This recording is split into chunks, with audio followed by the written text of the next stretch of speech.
Recently, somebody asked me, what are 3 techniques that every white belt needs to know? And to be completely honest, I don't think that there are 3 specific techniques that every white belt needs. Now, I do think that there are 3 principles that basically every white belt should know about and really should focus on in the beginning of jiu-jitsu. And the first one is where you're going to be spending most of your time as a white belt if you are allowed to roll live. If you're a brand new white belt, you are pretty much fish food to all of the more experienced white belts, all of the blue belts, and then, whoever else doesn't like you at the gym. And so where you are going to be most of the time is in bottom side control.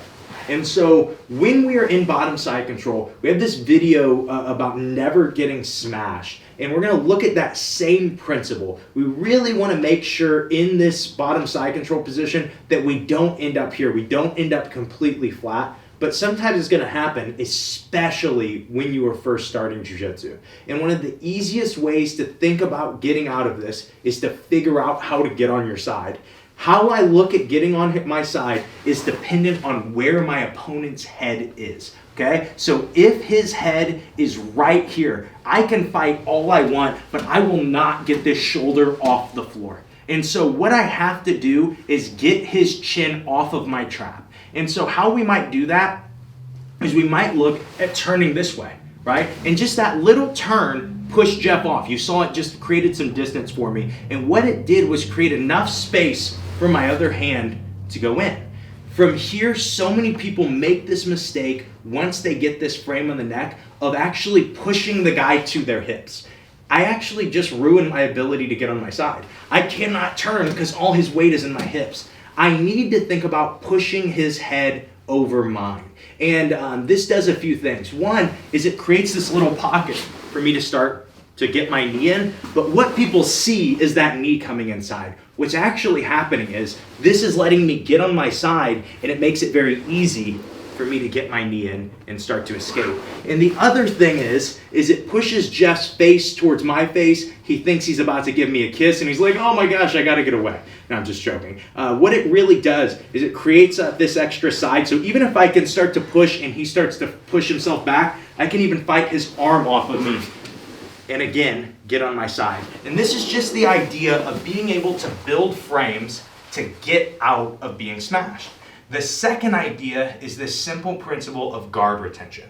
And so when I am trying to look at guard retention, I used to teach all these different rules. Don't be flat, don't extend your legs, don't do this, don't do that. And then what I started to do is make my students play this game. And what the game was keeping people from touching your upper thigh, between your knee and your hip.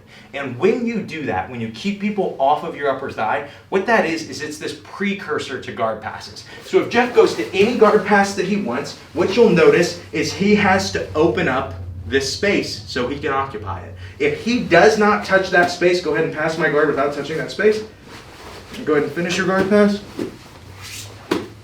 Right? Look, he's going into that space. And that's how he finishes his guard pass.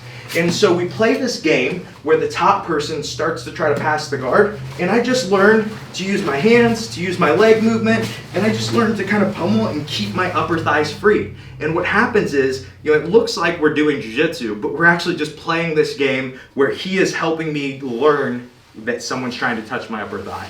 And that is kind of the basic of guard retention. And so if you're escaping side control because you're building frames to get on your side, and then you're keeping people off of really the space that they need to control you, which is that knee to hip space, then you have a third thing when it comes to being new and playing guard. And that is actually keeping people at the correct distance. And so, for instance, if Jeff is way over me, like chest over chest, I really don't have jiu-jitsu moves that work right from here. If I go to triangle Jeff, I can't even get out, and he has so much time to finish his guard pass. If, same thing, he's here, maybe I go to sweep Jeff, he still is able to start to put his weight on me. He has so much time in this fight. What you'll find is most of our offense is right from here. It is where his chest is over my hips. And so the third principle that you're looking at when you are starting jiu-jitsu, and even when you're getting good at jiu-jitsu, is keeping your opponent at this distance. Because now you notice I don't even need flexibility to throw up my triangle. I don't need any crazy angle to hit my omoplata. It is just that Jeff is at the wrong distance. And how we do that is kind of combining the principles we just looked at. We're going to look at frames and keeping him off my upper thighs. If Jeff were to reach and touch my upper thigh, I've got to free that. But if not, I should be focused on framing his hips and his shoulders and keeping him at the wrong distance. And so if he starts to give me some energy from here, all I'm looking at is hips and shoulders, because he can't scoot forward. He can't beat me on distance. And again, he's putting himself in this position where I'm able to set up my triangles, where I'm able to set up a lot of my attacks. And so, like I said, I don't think that there are 3 specific techniques. There are these 3 God techniques that every white belt needs, because all white belts they're built differently. They have different goals. They have different reasons for doing jiu-jitsu. But if I had to boil it down to 3 principles that really matter for beginners, it is those 3 principles.